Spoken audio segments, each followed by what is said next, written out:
بسم اللہ الرحمن الرحیم۔ السلام علیکم۔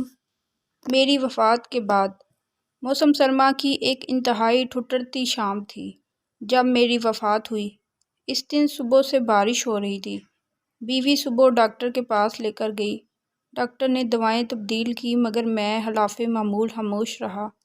دوپہر تک حالت اور بگڑ گئی۔ جو بیٹا پاکستان میں تھا وہ ایک تربیتی کورس کے سلسلے میں بیرون ملک تھا۔ چھوٹی بیٹی اور اس کا میاں دونوں یونیسیف کے سروے کے لیے کراچی ڈیوٹی پر تھے۔ لاہور والی بیٹی کو میں نے فون نہ کرنے دیا کہ اس کا میاں بے حد مصروف ہے اور بچوں کی وجہ سے خود اس کا آنا بھی مشکل ہے۔ رہے دو لڑکے جو بیرون ملک ہیں، انہیں پریشان کرنے کی کوئی تک نہ تھی۔ میں اور میری بیوی گھر پر تھے اور ایک ملازم جو شام ڈھلے اپنے گھر چلا جاتا تھا۔ عصر ڈھلنے لگی تو مجھے محسوس ہوا کہ نکاہت کے مارے بات کرنا مشکل ہو رہا ہے۔ میں نے اپنی پرانی ڈائری نکالی، بیوی کو پاس بٹھا کر رقوم کی تفصیل بتانے لگا جو میں نے وصول کرنا تھی اور جو دوسروں کو ادا کرنا تھی۔ بیوی نے ہلکا سا احتجاج کیا، یہ تو آپ کی پرانی عادت ہے، ذرا بھی کچھ ہو تو ڈائری نکال کر بیٹھ جاتے ہیں۔ مگر اس کے احتجاج میں پہلے والا یقین نہیں تھا۔ پھر سورج غروب ہو گیا، تاریکی اور سردی دونوں بڑھنے لگیں۔ بیوی میرے لیے سوپ بنانے کچن میں گئی۔ اس کی غیر حاضری میں نے چند اکھڑی اکھڑی سانسیں لیں اور میری زندگی کا سورج غروب ہو گیا۔ مجھے محسوس ہو رہا تھا کہ میں آہستہ آہستہ اپنے جسم سے باہر نکل رہا ہوں، پھر جیسے ہوا میں تیرنے لگا اور چھت کے قریب جا پہنچا۔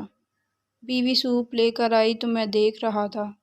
ایک لمحے کے لیے اس پر سکتہ طاری ہوا اور پھر دہاڑے مار کر رونے لگی۔ میں نے بولنے کی کوشش کی۔ یہ عجیب بات تھی کہ میں سب کچھ دیکھ رہا تھا مگر بول نہیں سکتا تھا۔ لاہور والی بیٹی رات کے پچھلے پہر پہنچ گئی تھی۔ کراچی سے چھوٹی بیٹی اور میاں صبح کی پہلی فلائٹ سے پہنچ گئے۔ بیٹے تینوں بیرون ملک تھے۔ وہ جلد سے جلد بھی آتے تو 2 دن لگ جانے تھے۔ دوسرے دن عصر کے بعد میری تدفین کر دی گئی۔ شاعر، ادیب، صحافی، سول سرونٹ سب کی نمائندگی اچھی خاصی تھی۔ گاؤں سے بھی تقریباً سبھی لوگ آ گئے تھے۔ ننیال والے گاؤں سے ماموں زاد بھائی بھی موجود تھے۔ لحد میں میرے اوپر جو سلے رکھی گئی تھی، مٹی ان سے گزر کر اندر آ گئی تھی۔ بائیں پاؤں کا انگوٹھا جو آرتھرائٹس کا شکار تھا، مٹی کے بوجھ سے درد کر رہا تھا۔ پھر ایک عجیب کیفیت طاری ہو گئی۔ شاید فرشتے آن پہنچے تھے۔ اسی کیفیت میں سوال و جواب کا سیشن ہوا۔ یہ کیفیت ختم ہوئی۔ محسوس ہو رہا تھا کہ چند لمحے ہی گزرے ہیں، مگر فرشتوں نے بتایا کہ 5 برس ہو چکے ہیں تمہیں فوت ہوئے۔ پھر فرشتوں نے ایک عجیب پیشکش کی، ہم تمہیں کچھ عرصے کے لیے واپس بھیج رہے ہیں۔ تم وہاں دنیا میں کسی کو نظر نہیں آؤ گے۔ گھوم پھر کر اپنے پیاروں کو دیکھ لو، پھر اگر تم نے کہا تو تمہیں دوبارہ نارمل زندگی دے دیں گے، ورنہ واپس آ جانا۔ میں نے یہ پیشکش غنیمت سمجھی اور ہاں کر دی۔ پھر ایک مدہوشی کی حالت چھا گئی۔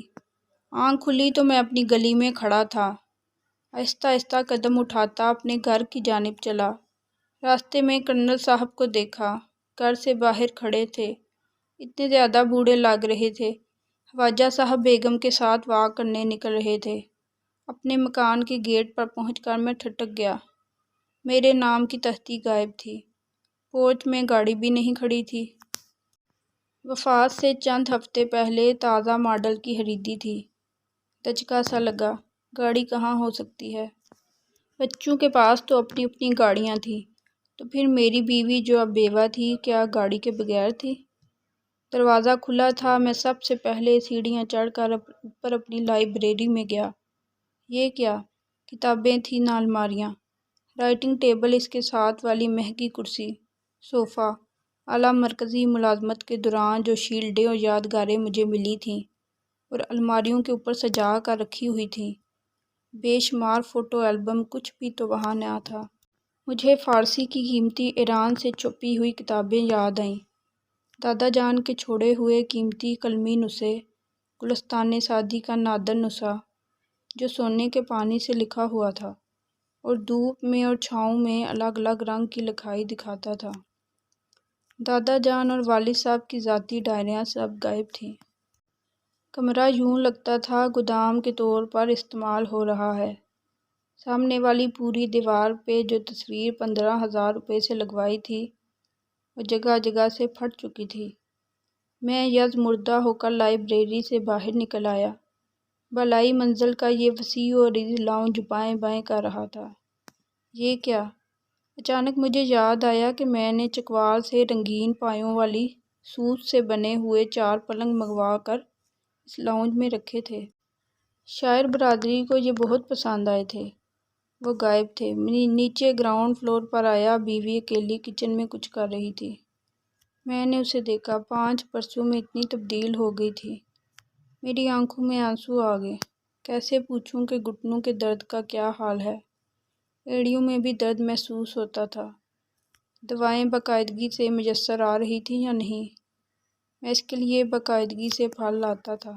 نہ جانے بچے کیا سلوک کر رہے ہیں، مگر میں بول سکتا تھا نہ وہ مجھے دیکھ سکتی تھی۔ اتنے میں فون کی گھنٹی بجی۔ بیوی بہت دیر باتیں کرتی رہی۔ جو اس طویل گفتگو سے میں سمجھا یہ تھا کہ بچے اس مکان کو فروخت کرنا چاہتے تھے۔ ماں نے مخالفت کی کہ وہ کہاں رہے گی۔ بچے بضد تھے کہ ہمارے پاس رہیں گی۔ میری بیوی کو میری یہ نصیحت یاد تھی کہ ڈیرا اپنا ہی اچھا ہوتا ہے، مگر وہ بچوں کی ضد کے سامنے ہتھیار ڈال رہی تھی۔ گاڑی کا معلوم ہوا کہ بیچی جا چکی تھی۔ بیوی نے خود ہی بیچنے کے لیے کہا تھا کہ اسے ایک چھوٹی آلٹو ہی کافی ہوگی۔ اتنے میں ملازم لاؤنج میں داخل ہوا۔ یہ نوجوان اب ادھیڑ عمر لگ رہا تھا۔ میں اس کا لباس دیکھ کر ٹھٹک گیا۔ اس نے میری قیمتی برانڈڈ قمیض جو ہانگ کانگ سے خریدی تھی پہنی ہوئی تھی۔ نیچے وہ پتلون تھی جس کا فیبرک میں نے اٹلی سے خریدی تھی۔ اچھا تو میرے بیش بہا ملبوسات ملازموں میں تقسیم ہو چکے تھے۔ میں 1 سال لوگوں کی نگاہوں سے غائب رہ کر سب کو دیکھتا رہا۔ ایک ایک بیٹے بیٹی کے گھر جا کر ان کی باتیں سنی۔ کبھی کبھار ہی ابا مرحوم کا یعنی میرا ذکر آتا، وہ بھی سرسری تھا۔ ہاں، زینب میری نواسی اکثر نانا ابو کا تذکرہ کرتی۔